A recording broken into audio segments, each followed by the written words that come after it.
Bismillahirrahmanirrahim. Assalamualaikum warahmatullahi wabarakatuh. Puji syukur kita panjatkan kepada Allah Subhanahu wa Ta'ala, yang mana pada hari ini kita bisa bertemu kembali dalam sesi perkuliahan online melalui Zoom. Jadi pada hari ini kita akan memulai perkuliahan semester awal ya, untuk semester genap.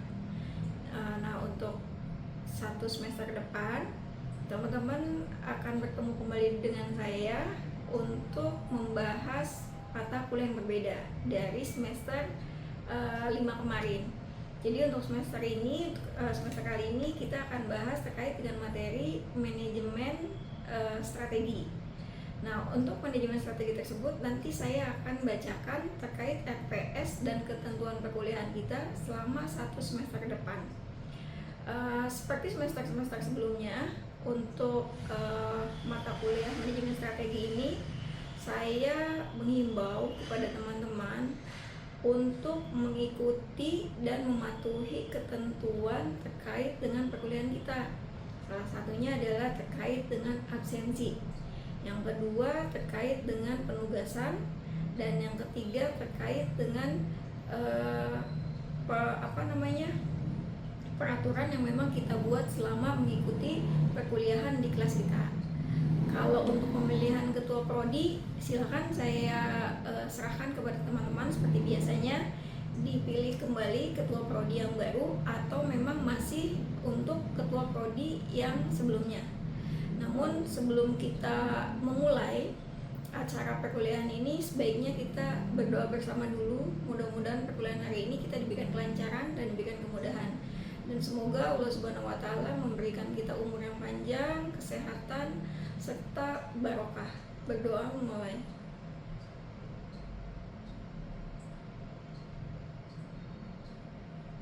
Selesai. Saya ucapkan terima kasih buat teman-teman yang hadir pada Zoom perkuliahan online hari ini. Dan untuk itu saya akan coba melakukan absensi terhadap teman-teman yang memang menghadiri perkuliahan di kali ini. Untuk absensi biasa akan saya sebutkan dan langsung saya isi di kolom Excel yang memang sudah kita sepakati bersama. Jadi kita sudah sepakat ketika absensi dilakukan, saya akan langsung memasukkan tanggal hari ini kita melakukan Zoom online. Baiklah teman-teman, setelah kita tadi melakukan absensi dan pemaparan RPS selama satu semester depan, kita akan mulai perkuliahan hari ini terkait dengan mata kuliah manajemen strategi. Mungkin buat teman-teman yang memang kemarin selama 1-5 semester sudah pernah mengikuti manajemen dasar dan manajemen pemasaran, mungkin tidak asing lagi dengan kalimat manajemen strategi. Karena biasanya ketika kita akan mengikuti perkuliahan di manajemen pemasaran itu, pasti manajemen strategi akan disinggung walaupun tidak secara mendalam. Nah, terkait dengan manajemen strategi itu biasanya akan dikaitkan dengan perumusan serta penerapan rencana yang sudah ditetapkan oleh suatu perusahaan. Nah, di dalam manajemen strategi tersebut itu biasanya mencakup tentang perumusan, penerapan, evaluasi keputusan untuk membantu organisasi dalam mencapai tujuan yang ditetapkan. Makanya kenapa manajemen strategi adalah hal yang penting, karena dengan manajemen strategi itu kita dapat mengukur kemampuan kita untuk mencapai tujuan yang telah ditetapkan.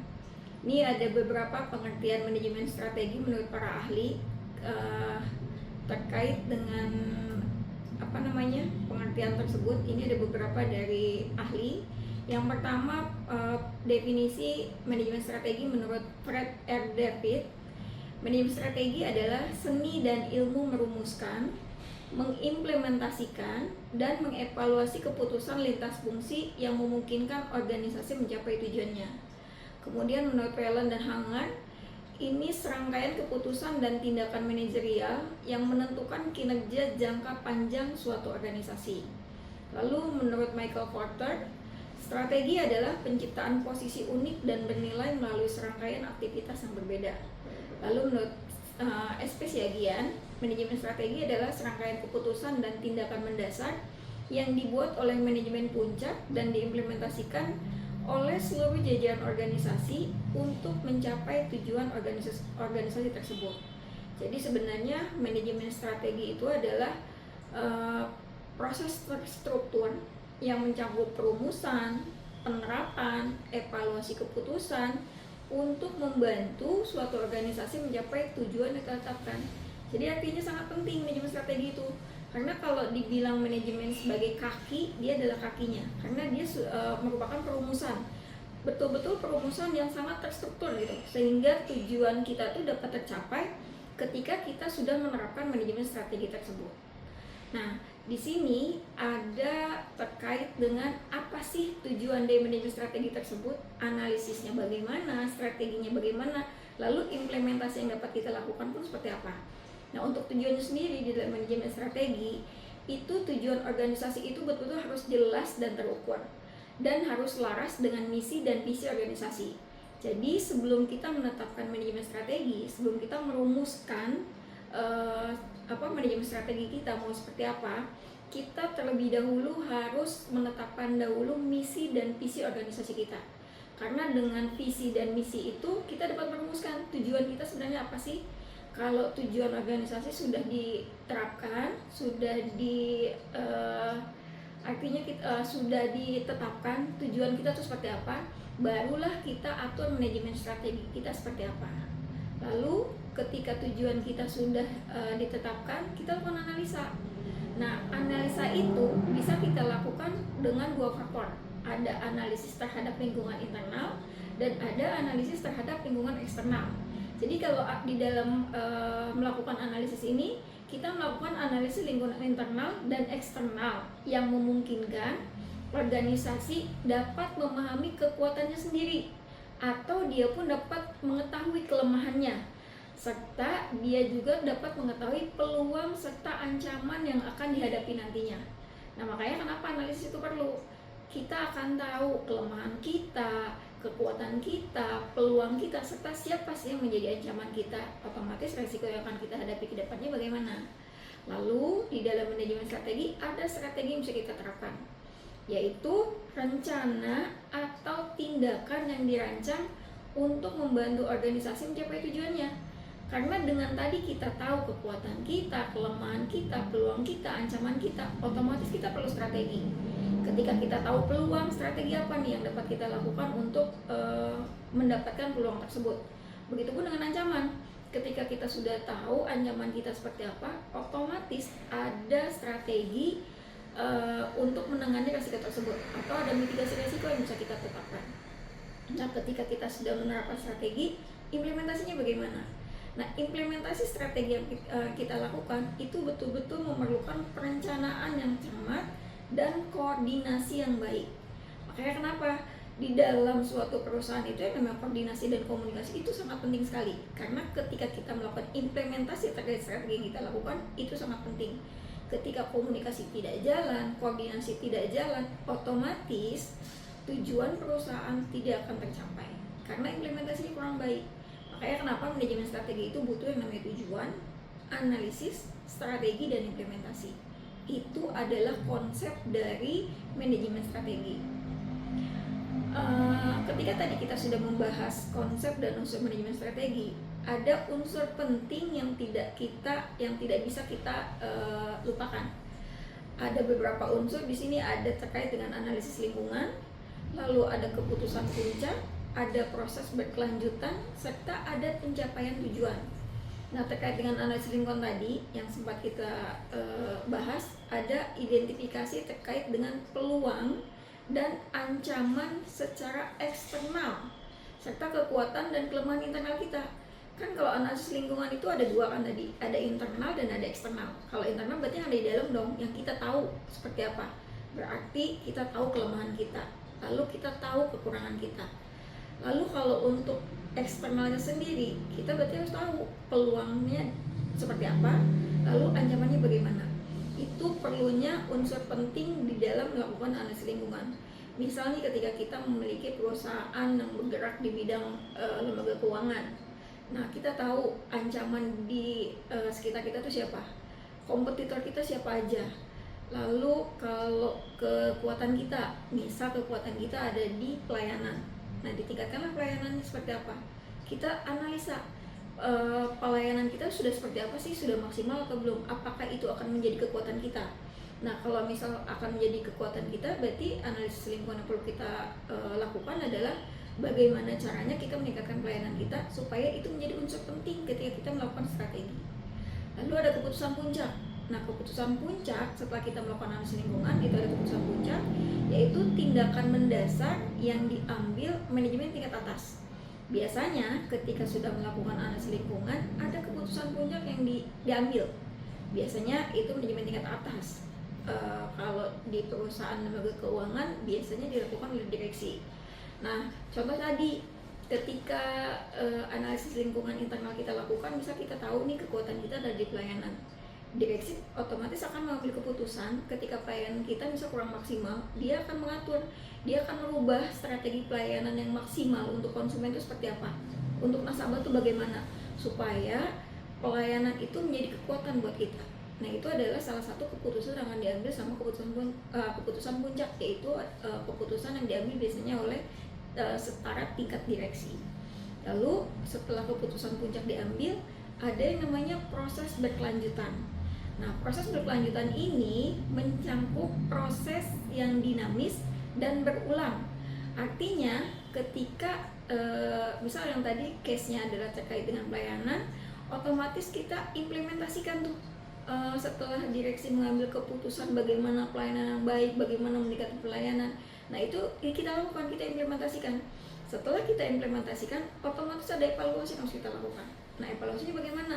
Ketika pelayanan tersebut memang betul-betul menjadi kekuatan kita, kita evaluasi lagi, apakah masih perlu ditingkatkan, apakah kita akan mencoba baru, pelayanan seperti apa lagi nih yang bisa kita lakukan. Misal selain pelayanan terhadap salah satu produk, misal terkait dengan pelayanan ketika pembukaan produk simpanan. Nah kalau misal produk simpanan kita sudah menjadi unggulan, nah kita coba lagi nih, cari lagi pelayanan mana nih yang kira-kira bisa menjadi peluang atau menjadi kekuatan buat kita. Itu adalah proses berkelanjutan. Artinya tidak stuck ketika kita sudah puas dengan apa yang sudah kita capai, tapi kita lakukan evaluasi. Kalau misal evaluasinya berhasil, kita tingkatkan. Tapi ketika evaluasi itu gagal, kita cari di mana titik kegagalan itu menjadi penyebabnya. Nah, baru kita lakukan. Oh, berarti kalau di sini tidak bisa, berarti ada di tempat lain. Berarti di pelayanan yang lain bisa kita lakukan. Yang terakhir adalah pencapaian tujuan. Nah, kalau di sini berarti kita sudah fokus pada visi dan misi tujuan jangka panjang perusahaan. Karena kan yang tadi kita sudah tahu kelemahan kita apa, kekuatan kita apa, peluang kita apa, sama ancaman kita bagaimana. Nah, pencapaian tujuan kita udah tahu. Strategi apa nih yang akan dilakukan? Fokus pada visi dan misi yang sudah ditentukan. Baik, sampai di sini ada yang mau ditanyakan terkait dengan unsur penting di dalam manajemen strategi. Oke, kalau tidak ada saya lanjut kembali ya. Nanti mungkin di tengah-tengah kalau memang teman-teman ada yang kurang paham atau ada sesuatu yang ingin disampaikan, silakan dijeda aja. Sayanya disela atau mengangkat tangan. Oh ya lupa, tolong untuk Rait kameranya dibuka supaya saya bisa tahu kalau Rait yang betul-betul ada di perkuliahan kali ini. Oke, baik, terima kasih. Oke, baik, kita lanjut ke proses manajemen strategi. Nah, proses manajemen strategi seperti tadi unsur manajemen strategi ini merupakan serangkaian langkah yang sistematis yang diambil untuk merumuskan dan menerapkan strategi. Nah, proses ini melibatkan analisa situasi, penentuan tujuan, pengembangan strategi, implementasi strategi, dan evaluasi strategi. Jadi ada beberapa proses yang dapat dilakukan ketika kita melakukan manajemen strategi. Nah, salah satu prosesnya yang pertama adalah perumusan strategi atau strategi formulation. Yang pertama kali kita lakukan, seperti yang tadi kita singgung sebelum kita menetapkan tujuan, kita harus tahu visi dan misi kita apa sih sebenarnya. Misal nih terkait dengan tadi lembaga keuangan, visi kita maunya apa. Misal visinya mau menjadi perbankan terbesar di Kabupaten Bogor. Nah, dari visi yang kita miliki, untuk mencapai ke arah sana, misi apa sih yang akan kita lakukan? Nah, setelah kita tahu visi misi kita, lalu kita lakukan analisis lingkungan eksternalnya. Nah, analisis lingkungan eksternal itu kita bisa melakukan beberapa metode. Ada analisis Pestel, sama ada analisis Five Force. Itu terkait lingkungan eksternal ya, artinya kita harus memahami peluang serta ancaman kita di mana.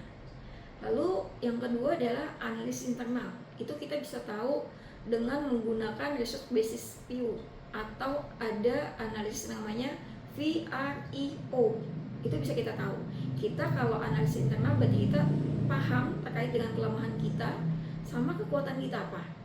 Nah, untuk memahami keduanya terkait dengan lingkungan eksternal dan internal, ada satu analisis yang memang bisa mengcover semuanya, yaitu SWOT analisis. Ada yang paham, ada yang tahu kepanjangan dari SWOT analisis itu apa?